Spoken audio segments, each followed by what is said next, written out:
Hello friends, this is Poonam Tomar. एक बार फिर से आप सभी का स्वागत करती हूँ आपके अपने चैनल पूनम एजुकेशन एकेडमी पर। सो फ्रेंड्स, आज हम चर्चा करने वाले हैं एक बहुत ही गंभीर मुद्दे पर। जैसे कि आप सभी जानते हो, केवीएस का हमारा पेपर जो पीआरटी का लास्ट एग्ज़ाम था वो 28 फरवरी को हमारा लास्ट एग्ज़ाम हुआ था। तो तभी हम ये सुन रहे थे कि पेपर जो है केवीएस का पेपर लीक हो गया है। तो ऐसी खबरें हमारे सामने आ रही थी, लेकिन उसके बारे में कोई ज़्यादा गंभीरता से बात नहीं कर रहा था। लेकिन अभी सामने आई है ये खबर कि इस मामले में जो पेपर लीक हुआ है उसकी जांच प्रक्रिया बहुत ही तेज़ी के साथ शुरू कर दी गई है। तो उसी के कारण बच्चों के मन में बहुत सारे प्रश्न आ गए हैं कि क्या केवीएस का पेपर दोबारा होगा या जो हम पेपर दे चुके हैं उस पर कोई इसका असर दिखाई देगा। तो चलिए इन सभी मुद्दे के बारे में हम डिटेल से बात करेंगे। इस वीडियो को स्टार्ट करने से पहले मैं आपको देना चाहती हूँ एक महत्वपूर्ण सूचना। अगर आपने केवीएस की जो एग्ज़ाम दी है पीआरटी का, अगर उसमें आपका स्कोर बहुत ही अच्छा है और आप उसकी जो है इंटरव्यू की तैयारी करने में जुटे हुए हैं और आपको एनसीईआरटी हिंदी की बुक के लिए आपको कोई चैप्टर प्रिपेयर करना है, तो उसको आप हमारे चैनल पर आकर प्लेलिस्ट को देखकर कर सकते हैं। यहाँ पर हमने हिंदी के सभी चैप्टर को अच्छे से कवर करा दिया है।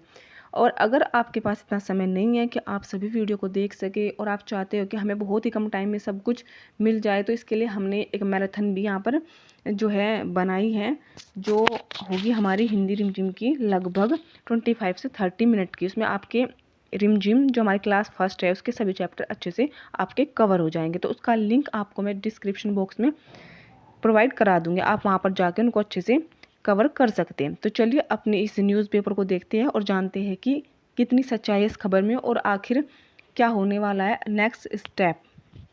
तो जैसे कि आप अपने स्क्रीन पर देख सकते हो कि ये हमारा जो न्यूज़पेपर है ये अम्बाला हरियाणा का पेपर है और ये हमारा जो पेपर है वो हमारा 6 अप्रैल का ये पेपर है। तो चलिए जानते हैं, पढ़ते हैं इस खबर को कि आखिर क्या है ये मुद्दा। अम्बाला पेपर सोलर मामलों की जांच करेगी केंद्रीय गृह मंत्रालय की I4C पुलिस से किया संपर्क। पेपर सोलवर गैंग पर शिकंजा कसने के लिए जांच एक आईपीएस अधिकारी के नेतृत्व में कराई जाएगी। यानी कि अब जो जांच होगी वो बहुत ही तेजी के साथ यहाँ पर होने वाली है। इस मुद्दे पर बहुत ही गंभीरता इन लोगों ने दिखाई है।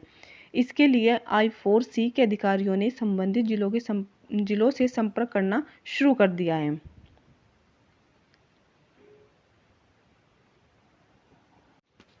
पेपर सोल्वर के माध्यम से पेपर लीक कराने के इतने मामले सामने आ गए कि अब सरकार को एक अलग एजेंसी को इसकी जिम्मेदारी देनी पड़ रही है।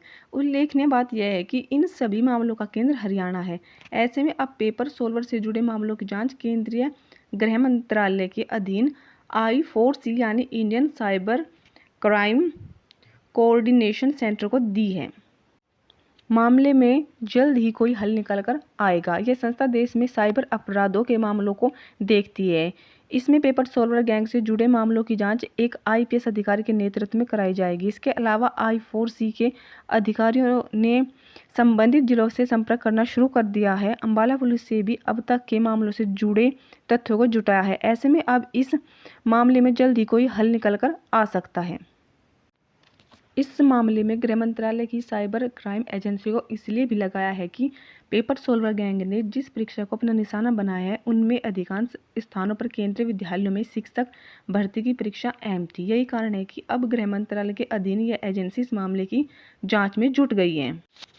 इन स्थानों पर पेपर सोल्वर के मिले थे मामले, यानी कि जो मामले हैं उन जगहों के बारे में यहाँ पर बताया गया है। सबसे पहले उत्तर प्रदेश के केंद्रीय विद्यालय संगठन की पीजीटी परीक्षा को लेकर वाराणसी में पेपर सोल्व कराने का मामला सामने आया।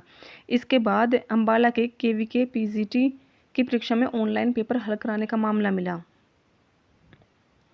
इसके बाद लद्दाख में इसी परीक्षा से जुड़ा प्रकरण सामने आया।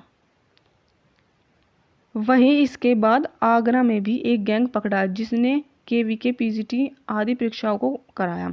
इन सभी मामलों में गैंग का कोई ना कोई कनेक्शन हरियाणा से ज़रूर था। इसके कारण पुलिस ने गैंग के मास्टरमाइंड को पकड़ने के लिए हरियाणा में बहादुरगढ़, सोनीपत और झज्जर स्थानों पर दबिश दी, मगर सफलता हाथ नहीं लगी। यह सभी गैंग कंप्यूटर को रिमोट पर लेकर अन्य स्थान से पेपर सोल्व कराते थे। अधिकारी के अनुसार पेपर सोल्वर मामले में I4C की ओर से अब जांच शुरू कर दी गई है, जो कि एक IPS अधिकारी के नेतृत्व में की जा रही है। तो कुल मिलाकर हम कह सकते हैं कि अब इस प्रक्रिया में जांच जो है वो शुरू कर दी गई है और यह मुद्दा एक काफ़ी गंभीर रूप लेता जा रहा है।